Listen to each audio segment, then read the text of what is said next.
This week on The Perfect Scam. They call it flexing. Whenever they steal something, they want to buy something flashy, like a diamond-encrusted Rolex, or go out to clubs and, buy champagne service and just pour out the champagne on their watches. Very obnoxious videos. He wrote a Python script that basically went into social media and found everybody who was listed as having a job at AT&T in their Twitter or in their LinkedIn or whatever. He would then go and send an email out to them saying, I understand you work at AT&T. I have a task for you.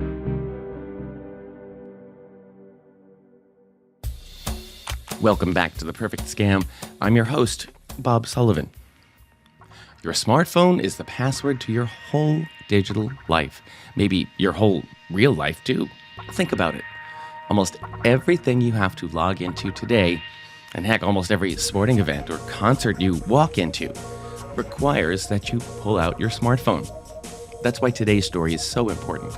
It involves a technique that lets criminals steal your smartphone, even though it never leaves your pocket.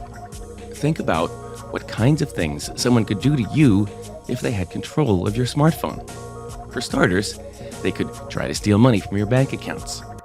In a moment, you're going to meet someone who was robbed this way and had $24 million stolen from him in an instant. But first, you're going to meet an investigator who spent years chasing down various crime gangs of criminals who essentially invented this kind of theft and the crazy things they did, like pouring expensive champagne onto Rolex watches. And while some of his stories are wild and about people living the lifestyles of the rich and famous, well, it's important everyone understand that these criminals, they might come after your smartphone too. So we'll talk about ways you can protect yourself. But first, meet Sammy Tarazai, a criminal investigator for the Santa Clara County District Attorney's Office in San Jose, California. So back in early 2018, a victim called us, said, hey, my cell service went away, it just died. I had to go back to the AT&T store to get it back up and running. And while it was down, a bunch of my accounts got logged into. The victim said his phone just died. But that's not all. He said he was an early investor in cryptocurrency and, at the same time his phone died, about $10,000 worth of cryptocurrency was stolen from him. So this was weird to us. We weren't sure if it was a coincidence that his phone just happened to lose service prior to all of his accounts being compromised. We just started researching it, and we sort of just learned on the fly here. Sammy had to learn fast because his office was soon consumed by what felt like an avalanche of the same kind of complaints. A dead phone, a bunch of hacked accounts, and then stolen cryptocurrency. And soon, millions of dollars would be at stake. Yeah, I think as we progress, I don't know if I was thinking that globally yet in the beginning, oh my God, the entire world's security infrastructure has this gigantic flaw. That came later as the plethora of victims started coming forward, and we started linking with other agencies across the world dealing with the same thing. The entire world's security infrastructure has this gigantic flaw. This flaw is known as SIM swapping. SIM stands for Subscriber Identity Module. Every smartphone has one. With some phones, you can take a physical SIM card out of one handset and place it into a new one, and voila, you've transferred everything to your new phone. In other cases, SIMs are updated, swapped virtually. Most of the time, we want this. It's the easiest way to update your phone. But when criminals do it, disaster can strike. Yeah, SIM swapping is the act of a bad guy taking over the victim's cellular service. So what they do is, either through ruse or bribe or some other way, they get a telephone employee either at AT&T or T-Mobile or Verizon to switch the service from the victim's phone to the suspect's phone or the bad guy's phone, which then what happens is the cellular service will go to no service on the victim's phone, and then any incoming text message or phone call will now go to the suspect's phone. Why is it such a bad thing if a criminal can SIM swap your phone? So back maybe, early 2010s, 2011 maybe, the industry on the internet is, be it social media, be it email, be it financial institutions, started instituting better security for their systems. So they started instituting two-factor authentication, which in essence is you need your password plus something else. And the easiest way to do that was to send a text message to a trusted phone number that the user or the subscriber had pre-registered. So when if you create a Google account, you tell Google what your phone number is, Google sends you a text message to that phone, and you type in the numbers that pop up in your text message, and now you're authenticated. The problem is that a lot of these services also allowed you to reset passwords with only the two-factor authentication text message. So what would happen is the victim gets SIM swapped, and the bad guys have already done their research on you. They know your email address. Say it's, at Google. They type in your email address on Google, and then instead of typing in a password, they just click, I forgot password. After getting prompted a couple times by Google, they'll send a text message to reset the password to the phone that's now in the suspect's hands. Once they receive that code, they type it in, they've reset your Google password, and now they can start searching through your emails for whatever accounts they're looking for, be it crypto accounts, other financial accounts, social media accounts, whatever. But they sort of have the key to the kingdom now that they're in your email. They have the key to the kingdom. Yeah. So we've made our cell phones basically the one big barrier to logging into almost anything. So if someone can pretend to be your cell phone, they can log into almost anything, right? Correct, yeah. SIM swapping criminals didn't initially set out to steal cryptocurrency. At first, it was more of a game. Well, a vanity. Original SIM swappers were just trying to steal hard-to-get Instagram and Twitter handles. Originally, it was to steal these unique usernames on Instagram and stuff, which was almost a victimless crime. And if I wanted it for whatever reason, like say I'm an influencer, or I'm starting a business, or I'm just, I just like it, I could buy it. Criminals would hack accounts with popular names, often lightly used accounts, by hijacking the account holder's cell phones and changing their passwords. Then they'd sell the valuable handles on sites like OG Users. It was a little like the domain name land rush of the internet's early days.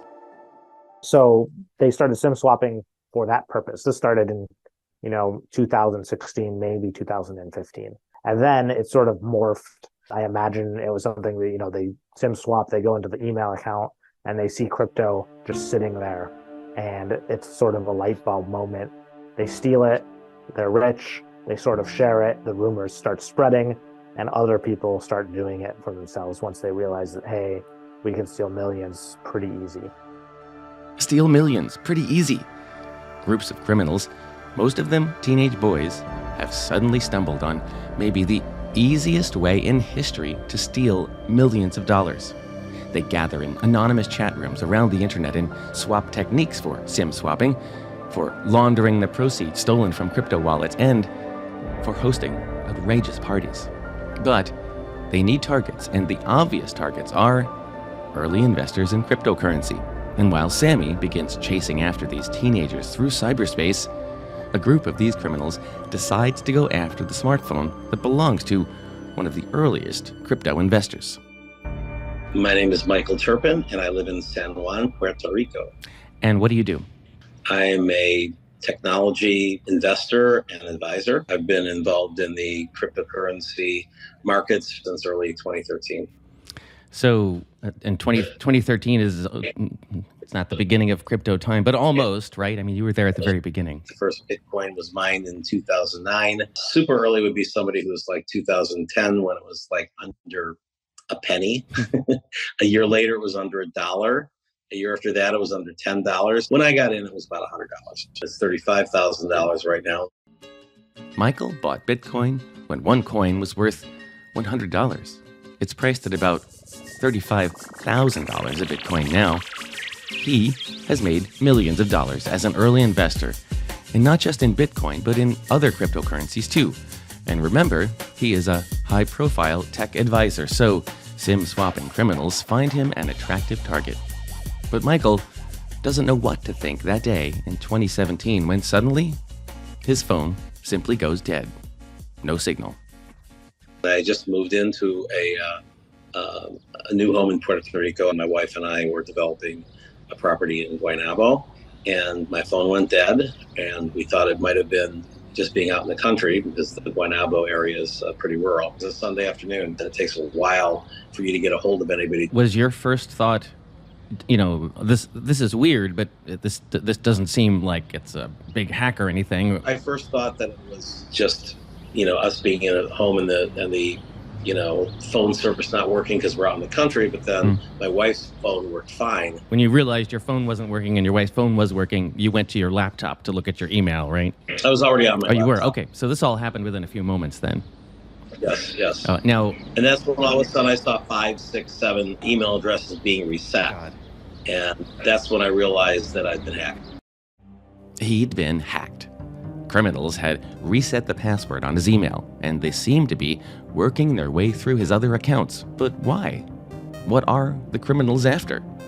Michael uses his wife's phone to call his cell phone providers and tries to wrest back control of his phone, but it's too late. They had already taken over some email accounts and taken over, the one small account that I had a half a Bitcoin in. Half a Bitcoin, which at the time isn't worth that much money, about $1,000. Within a few hours, Michael is able to get his phone service restored. It takes weeks to clean up the rest of the digital mess, but the amount of the theft is so small that police aren't very interested in pursuing the case. Michael doesn't just let it go, however. He's worried thieves might strike again. So he calls both his cell phone providers. I had actually gone to both T-Mobile and to AT&T and said, how did this happen and how can I prevent it from happening in the future? And that's when they told me about the celebrity plan. Every phone company has one. It's the higher level of authentication. And I asked point blank, if I do this, will this protect me? And they both said yes. I think one of the important parts of the story at this point is if anyone was prepared for and protected from a SIM swapping attack, it would be you at this point. I would say so. Yeah. I thought so. Meanwhile, at about the same time, Sammy has begun hunting for a suspect in that very first case of a dead phone and stolen crypto that he'd heard about. So the first thing we did is we contacted AT&T through their law enforcement liaisons and sort of asked, hey, we have this victim saying his number got compromised. We're seeking the records for that account. So we got the records a couple weeks later, and we're looking at it, and we can see it's basically a big spreadsheet in Excel, and it has a lot of rows of data. But one of the rows is called an IMEI, which is like a specific number, think of a serial number for a phone. It's unique to all phones. No matter where they're manufactured, an IMEI will be unique to a specific phone. So around the time where the victim says he lost service, we can see on the records that the IMEI switched. So we knew that the phone that was now in control of the account was different than what our victim's phone was. So now we knew, hey, this absolutely happened. Someone took over this guy's account. The next thing that we saw on these records from AT&T is whenever a text message or a phone call is placed to the account. So with your phone, if you make a call or you receive a call, your records from AT&T will tell us which cell towers were used to make that call or send that text message. Why is that important? That tells us, generally speaking, where the phone was at that date and time. So our victim is in the San Jose area. So we map everything that happens before the SIM swap. And then right when the SIM swap happens, the cell tower used for that new phone is now in Boston. And there's no way that the phone, could have traveled from California to Massachusetts in 2 seconds. So now we know our suspect or whoever is in control of the victim's cell phone account on AT&T now lives in Boston. And that's sort of where we began our investigation into our specific bad guy in this case. Was this a complete shock to you when you saw, wait, this phone is in Boston now? How can that be? I wasn't shocked that it was in Boston, but The idea of the SIM swap was completely foreign to me, and every investigative step we took made sense to us at the time. We'd never taken those investigative steps. So we're sort of taking a bunch of like investigative strategies from other types of crimes and applying it to this as we went. But they are getting very close to the criminal, and in the end, it's his own cell phone that turns him in. In this particular case, his first Boston phone was an older, it was a couple of years old Android phone. So we sent the IMEI number to Google and said, hey, please tell us which email accounts, like which Google accounts logged in from this phone previously. So we wait, maybe a month, and Google sends us this gigantic file with our suspect's name as the email address. And we start combing through the content of this email address, and we find a selfie of our suspect holding up his Massachusetts ID card.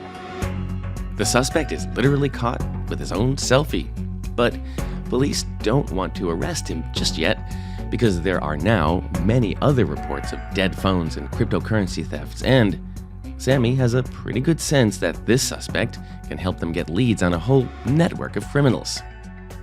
And then we basically start stumbling on his social media accounts. Instagram, he had the Instagram 0, just the number 0. And I thought that was strange. Like, how does he have a 1-digit Instagram account? And then we also learned that he had a Instagram account, just the letter T as in Tom, and the number 8. So he had 3 1-digit Instagram accounts. So it started delving us down another avenue of vanity handles on social media. It turns out, like license plates, there's a sort of a black market for vanity Instagram accounts and vanity Twitter accounts. There's those stolen vanity accounts we talked about earlier, and as police peruse all these vanity Instagram accounts, they get a lead on a much more important suspect. So now we're sending search warrants to Instagram for these vanity usernames that we're associating to our suspects and looking through that data to see what we can find. And as we're doing all of this research on Joel, we're talking to other law enforcement about their SIM swap victims. And in the midst of this, we get in contact with another victim around the same time in 2018 who's lost $5 million in crypto in the exact same way as our original victim who lost $10,000. $5 million. $5 million. Wow. Gone in a flash. And Sammy also gets an unfiltered look into the world of SIM swapping criminals. We're still following him on Instagram. He's posting about his life and, posting pictures and stuff. And they like to show off, as they call it, flexing. Whenever they steal something, they want to buy something flashy, like a diamond encrusted Rolex, or go out to clubs and, buy champagne service and just pour out the champagne on their watches. Very obnoxious videos. So I'm sorry, this is not a world I'm familiar with. So to show how much money they've just stolen, they go to a club, buy really expensive champagne, and pour it out of the bottle onto the watch, onto the floor. Yes, while taking videos of it so that they can post it on social media to show everyone how rich they are. Sammy and the rest of the investigative team are still lurking, still trying to gather as much intel and evidence as they can. Oh, you're watching him. He doesn't know that you're watching him. Correct, exactly. And just one thing that might be surprising to people. So you basically know who this person is, but you don't bust down the door and arrest this person 5 minutes after discovering it. Why not? What's happening now? So we have, especially when a suspect's in another state, there's a lot of jurisdictional issues of like, hey, how do we arrest this guy? Do we extradite him, get him on a plane back to California? We still need all of our evidence. Like, we've identified who he is, but we don't really have all of the evidence yet to secure a conviction in court. So this is just like, we have the suspect. I don't even think we've really developed probable cause to effect an arrest yet. We're still in the evidence collection process at this time. Granted, there's some rush now that we've learned that there's a $5 million victim. We're trying to rush as quickly as possible, not only to, secure the arrest, but to prevent further victims, because we know this guy is going to keep doing it until he gets caught. And it's at one of these crazy parties that the criminals force Sammy's hand, and Investigators realize they have to move in on a suspect in that $5 million theft, who they've identified as a teenaged UMass Boston student named Joel Ortiz. So now this $5 million theft happens, and @Zero basically is posting now that he's in Hollywood, California, like in a mansion somewhere. And they're posting, going to clubs in Hollywood and buying bottle service and, showing off the flashy watches. And not only is it Joel Ortiz, it's some other people with him that we don't know who they are. Joel is now in California where I have jurisdiction, but San Jose is, a 5 or 6 hour drive from Hollywood. So, Northern California, Southern California, from our perspective, it might as well be 2 states from the distance. So now we're in early July, end of June 2018. It's summer vacation, and these kids I call them kids, but they're 18, 19 years old. They're partying it up like they just stole $5 million. They're dropping $50,000, $60,000, $70,000 a night at a nightclub, and they're buying, $100,000 watches without even thinking about it. Remember, they nabbed the first suspect because he had saved a selfie with his ID in his email. This time, the suspect calls police himself. Joel Ortiz must have been flashing, his money off in the wrong area, because after they left the club, they went back to their Airbnb where they continued the party. But real street bad guys from Los Angeles followed him back to the house and robbed them at gunpoint. Basically duct taped Joel Ortiz to a chair and went through the house and stole all the watches, stole all the phones, stole all the computers, and left. And Joel Ortiz, not being a sophisticated criminal, calls the police. He calls 911 and tells the Hollywood robbery division basically that we were robbed at gunpoint, and the police show up at the Airbnb mansion and take a report. I know this because Joel Ortiz that night posts to his Instagram account that he was robbed. It's basically a live story, a video of him holding the camera up in bed, just recounting sort of how scared he was and how disrespectful these criminals were for stealing from him. And it didn't really matter too much because it's just money. And something else happens as Sammy is watching this essentially live broadcast of his suspect unfold. At the end of the video, he says, I think I'm going to go back to Boston. And we had some evidence that he wanted to go to a music festival in Europe. So that sort of freaked me out as an investigator a little bit, because now he's sort of desperate. He's just been victimized of a robbery. He's saying he's leaving to Boston, and then he's leaving the country, which would be terrible, because once an American citizen leaves the country, it's really, really hard to get them back in any reasonable amount of time unless they come back themselves. So we coordinated pretty quickly. I called the Hollywood division of LAPD and talked to the detective who had interviewed him. She had sent me the report basically with the real identity of everyone that was at that house, names, date of birth, addresses, phone numbers. So now we know who Joel Ortiz's friends are, and we assumed everyone there with him was probably involved in some capacity with SIM swapping. So now we have a list of other suspects that will become important later. But now we're sort of in a rush to get Joel in custody before he leaves. So we're able to work with the Los Angeles Airport Police, which is a separate entity than Los Angeles Police Department. We're able to identify which flight Joel is going to be taking from Los Angeles back to Boston. And me and my partners, some other law enforcement people, are waiting for him at the metal detector to get to his gate back to Boston. So once he passes through the metal detector, he puts all his carry-on stuff through the x-ray and takes off his belt and shoes. We intercept him there and tell him that he's under arrest. What did you think when you first saw him? I sort of already knew what he looked like. He was showing off a lot on social media, so he was kind of outlandish on social media, but in person he was very quiet, very shy, and he seemed pretty scared at that moment. He didn't resist, or did he talk to you? He did not resist, but given that the fact that we surprised him at the airport and he didn't really have anything, there wasn't anywhere he could go, we were more worried that if we didn't catch him by surprise, he'd be able to lock his phone where we wouldn't be able to get into it, or destroy some sort of evidence. That's why we waited for him to voluntarily remove it from his person. But yeah, he didn't resist. He just he didn't even really seem surprised. He just seemed scared and walked with us. At first, he tries to minimize his role in the $5 million theft. He sort of described SIM swapping as not that big of a deal, that all he did was hold a phone and read off text messages. He was in a chat room with other hackers that were, the other hackers were the people really responsible. They just told him, hey, get this phone, put in the SIM card, read us some numbers, and we'll give you money. And that's what he did. And he doesn't really know who the victims are. He doesn't know how many victims there are, how much money he's stolen, but he's gotten some of the proceeds from that money. So we say, hey, where's the money now? And in his backpack, he had a cryptocurrency hardware wallet. It looks like a USB stick, basically, with with a little LCD screen and some buttons. So he tells us the code to unlock it.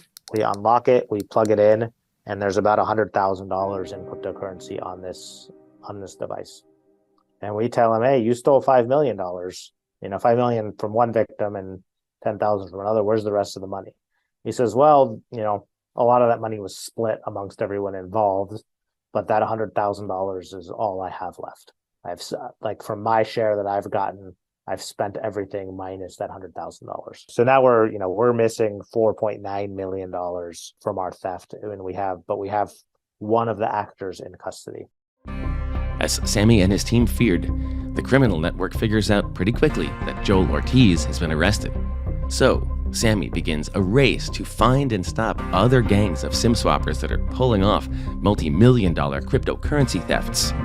And meanwhile, at roughly the same time, Michael Turpin suddenly finds his phone has stopped working. Again. Is it a Sunday again? Sunday again. Middle of the afternoon? Middle of the afternoon. Where were you? I was in Las Vegas. My wife and I have a home in Las Vegas. We were actually out in Las Vegas for the Consumer Electronics Show.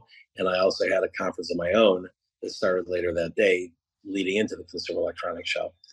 And I don't know if they knew that and knew that would be a perfect time to hit me, or if they just simply just thought, hey, it's a Sunday, this guy probably has some Bitcoin. But all of a sudden, no signal, right? So I basically noticed that something was wrong by the password resets. I had a number of password resets that happened again. So in this case, I'm guessing you roll your eyes and say, not again, oh my God. Yeah, exactly. I was like, again? And so I figured, well, I'm on top of it now. Let's call in and get it disconnected. Michael knows he's in a race against the criminals now. He assumes they're after his cryptocurrency. So he calls his cell phone companies and, after some delay, is able to regain control of his phone. But... Well, I have numerous wallets. I went in and checked all of my, exchange accounts, and they were all protected by Google 2FA. I saw that they had hammered to try to get in, and they failed because they didn't have the Google Authenticator device. That's something you can't hack without having the physical device. And I thought, great, I dodged the bullet. And again, I had my own conference. This is Sunday. I had my own conference on Monday. I think it was like Wednesday or Thursday that I finally went in to move some cryptocurrency because I was in the process of selling this particular crypto, and it was starting to hit some higher numbers. And I went in and it was gone. And I was like, what? And that's when I realized that I'd lost, $24 million. $24 million stolen in an instant. And so that started my long journey with, lawyers and law enforcement. Sammy figures that Michael is only one of dozens of high-value targets that SIM-swapping gangs have managed to victimize. But his case is important. His name was out there sort of like as the biggest theft that was, around at the time. The poster child for SIM swapping at the moment, right? Correct. Yeah. He was the poster child. Basically, if anyone was working SIM swapping, we were in communication with them because there wasn't that many people working SIM swapping yet. And although there's probably, thousands of victims at this point, not all of them had a significant financial loss.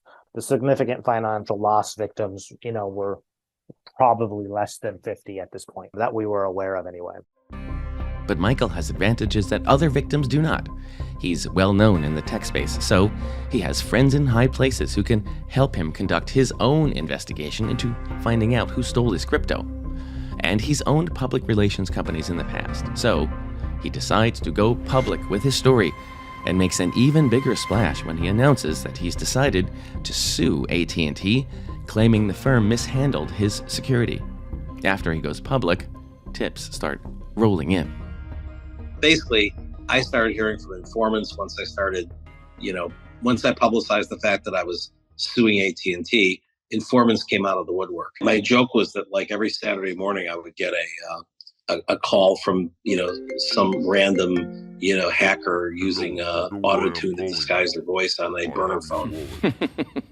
And that wasn't far from the truth. One of the random guys on the burner phone, he basically told me who the ringleader was and gave me some evidence, and didn't want anything for it. He just wanted to see these guys go down because they were competitors. No honor among thieves. And so I was just constantly getting all these people calling with information. I'd feed it to the FBI, I'd feed it to my lawyers.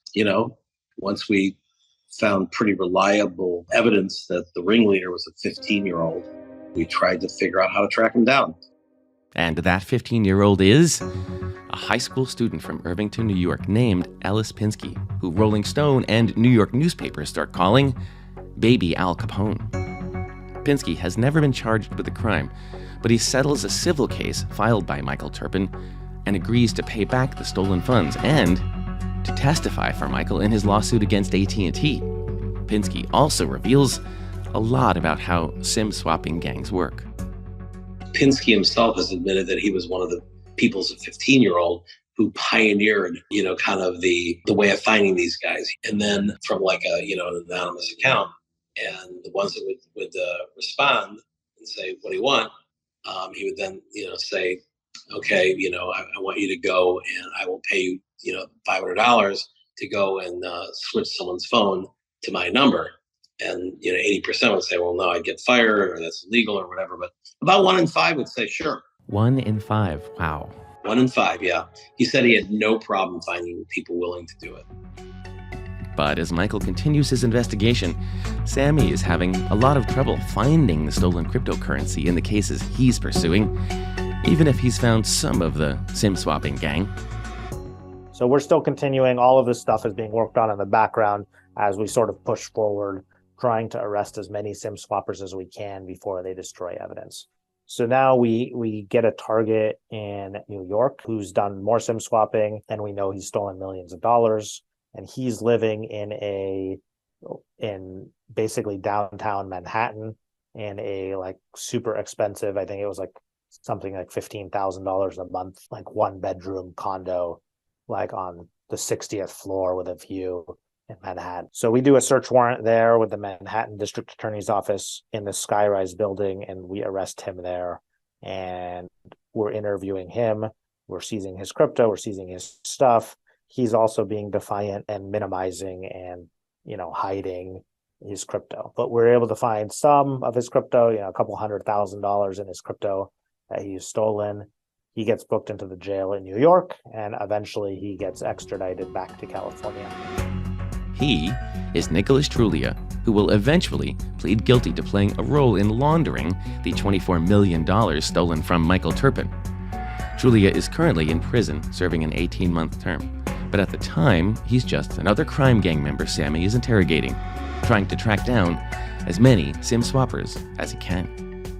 We're not investigating him there for Turpin, but evidence that we collect from him is shared with investigators investigating the Turpin case. But we're there for a different victim or different victims and trying to figure out who he works with. And arresting Trulia turns out to be a breakthrough. We've arrested Nick. Evidence we've collected from there has led us to another suspect in Connecticut. So me and my partner drive from Manhattan to Connecticut, couple-hour drive. We work with the Secret Service out there and the local police, and we get another search warrant for this guy's house. Is a juvenile at the time, so I can't get too much into him, just on how the laws work out in California. But he knew we were coming because he knew Nick was offline now, so he assumed Nick was arrested and we were coming. He knew Nick knew enough about him that it would lead cops to him. So he had hid his crypto and we were interviewing him, but he was pretty defiant. But his parents were shocked. He's a juvenile living with his parents. But I'm telling the parents, hey, your son stole millions of dollars. This is how he's doing it. This is who he's working with. You are probably unaware, which they were, and we need your help because we can't let your son keep this millions of dollars. So they, sort of insist on the son that he cooperate. And eventually, after, a couple hours of interviews, he finally sort of gives it up. And he tells us, hey, I gave my real life friend my crypto wallet. He lives a couple blocks away. So we sent investigators to that house and talked to the parents there. And we got, we pulled the kids the middle of the night. We wake up the kid and he says, yeah. I hid it in the attic, like in a hidden compartment in the attic. So he goes and gets it. We bring it back to the house. Our guy in Connecticut unlocks it for us. And sitting on it is $1 million in Bitcoin. Wow. Sitting there. They find $1 million in Bitcoin, stolen Bitcoin, sitting in an attic in Connecticut. This was a victim out of San Francisco who lost the $1 million. That wasn't laundered yet. It basically went from the victim's wallet to this wallet in Connecticut. So now there's $1 million. We finally found a complete seizure. He hasn't spent it yet. He hasn't wasted it on champagne and watches and whatever, or on, like we talked about earlier, vanity usernames that have no value. So you might be able to give this money back to the victim, right? Yeah, no, we gave them almost immediately. A couple of days later, we sent it back. We were very, very excited for that win, and it was a call I looked forward to. I think I actually called the victim in San Francisco because we were East Coast at the time, and it was pretty late at night, but I called the victim anyway. I figured they'd want to hear the news. If you ever have $1 million to return to me, you can call me at 2 a.m, I promise. Yeah, exactly. So we were just sort of very happy because this has been months and months of nonstop work leading to frustration of not being able to get all of this money back. And we were able to finally catch someone in time before they wasted it. Eventually, a set of crypto criminals are prosecuted, and justice is swift and firm. Aaron West in Santa Clara County, basically all of those California guys I had mentioned secured 10-year sentences in California state prison, which is just simply unheard of for property crime in California. At the end of the day, we're talking about theft. It's not violent. It's not violent at gunpoint robberies. It's not murder. It's not a sexual crime. It's theft. And theft is not usually considered for something that was as hefty as a 10-year sentence. But our prosecutor was able to convince the judicial system that these guys are very serious criminals. They're stealing millions of dollars from behind a keyboard, and they're a significant threat to society, which I think anyone listening to this would agree that if you could steal $5 million by clicking a few things on a keyboard, you're a threat to society. SIM swappers are a threat to society and to you. At the beginning of this episode, I told you we'd be talking about some high-value, high-priced crimes. But make no mistake, you don't need cryptocurrency to be a victim. A SIM swap incident can cause distress to victims in plenty of ways. Everyone in the world is a potential target for SIM swapping if that text message can unlock your email and can unlock your financial accounts. There's just a lot of havoc a criminal can wreak if they get into your email account, right? Yeah, they can absolutely destroy your lives in half an hour. And just think, like, a lot of your listeners are going to have iPhones with, their photos are all backed up to the iCloud or to Google Drive or whatever, and they don't have an alternative backup. So even outside the financial side, I've had victims just lose, a decade's worth of their family photos, and they can't get access to it because once the suspect's in control, the first thing they do is change your password. And they change the recovery email address and they change the recovery phone number. And it's nearly impossible for the companies, Apple and Google and stuff, to change it back for you after the fact. And that's like outside the financial loss, that's some of the saddest stories we hear is that hey, I had 30,000 photos of my kids over the years and now I don't have access to it anymore.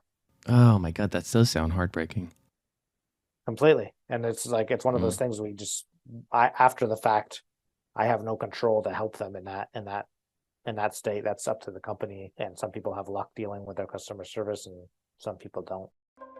Sammy thinks it's important for people to understand why text message style authentication isn't really safe for people any longer.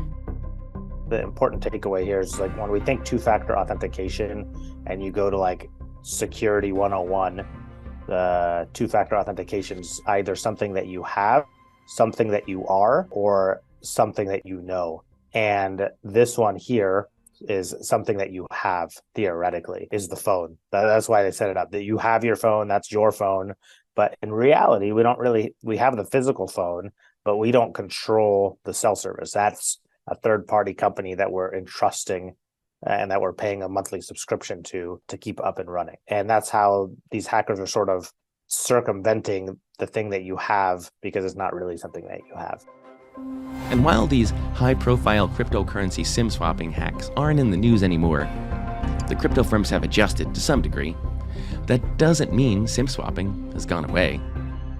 So where are we at now? Have things calmed down in the SIM swapping world? I wouldn't say it's still there. It's still prevalent.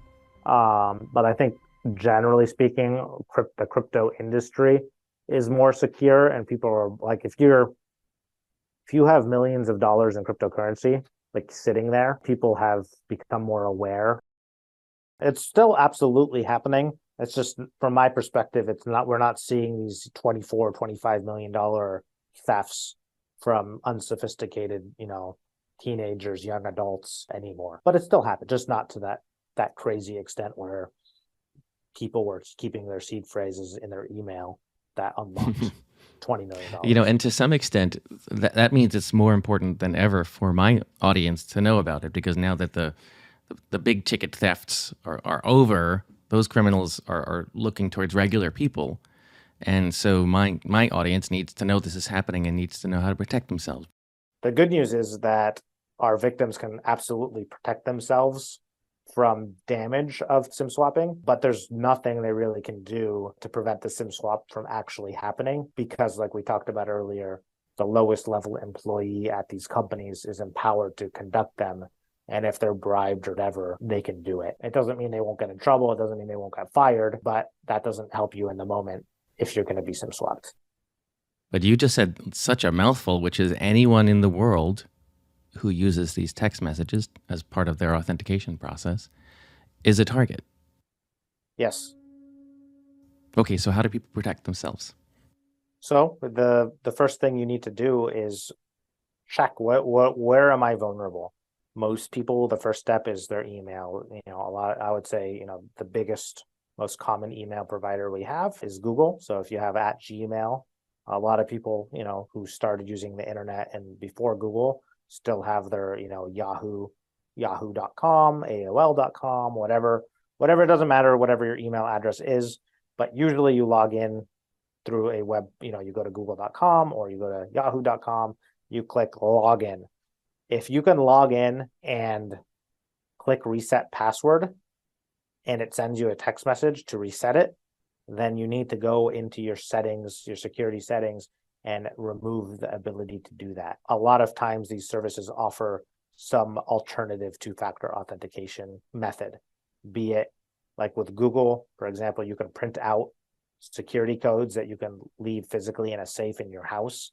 So if you forget your password, you can go type in one of those codes. You can use an application like Microsoft Authenticator or Authy. It's just an app, a program you download from the App Store that will give you a one-time code like every 30 seconds that you can type in. There's a multitude of other two-factor authentication methods that you can use that are part of that thing we talked about earlier, the fundamentals of security.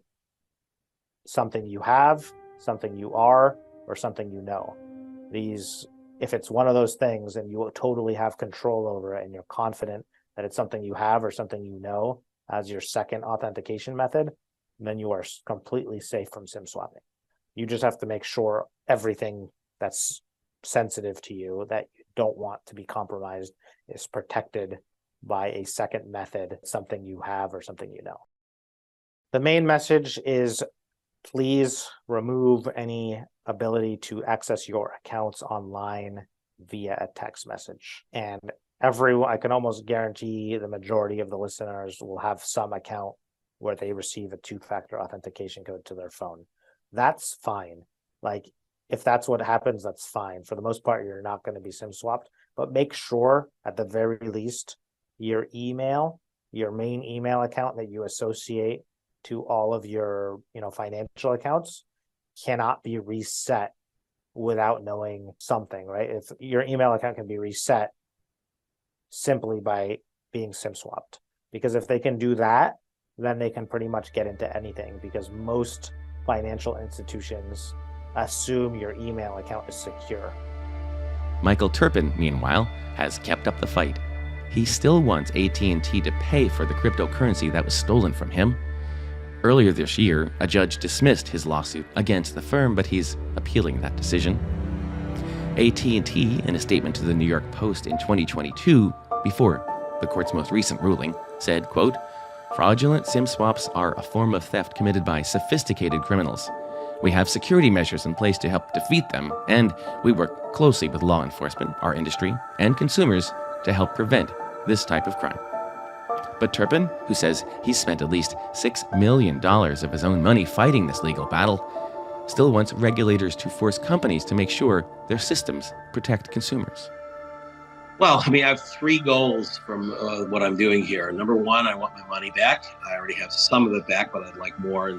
I may end up getting, my money back from the criminals versus AT&T.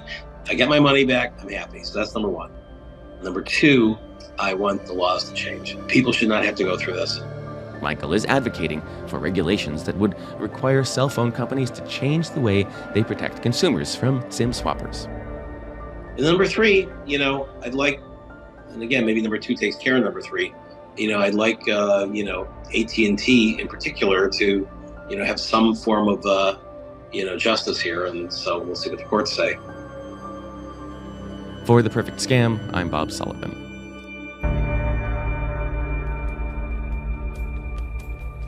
If you have been targeted by a scam or fraud, you are not alone. Call the AARP Fraud Watch Network helpline at 877-908-3360. Their trained fraud specialists can provide you with free support and guidance on what to do next. Our email address at The Perfect Scam is theperfectscampodcast@aarp.org, and we want to hear from you. If you've been the victim of a scam, or you know someone who has, and you'd like us to tell their story, write to us, or just send us some feedback. That address again is theperfectscampodcast@aarp.org. Thank you to our team of Scam Busters: Associate Producer Annalie Embry, Researcher Sarah Binney, Executive Producer Julie Getz, and our audio engineer and sound designer Julio Gonzalez. Be sure to find us on Apple Podcasts, Spotify, or wherever you listen to podcasts. For AARP's The Perfect Scam, I'm Bob Sullivan.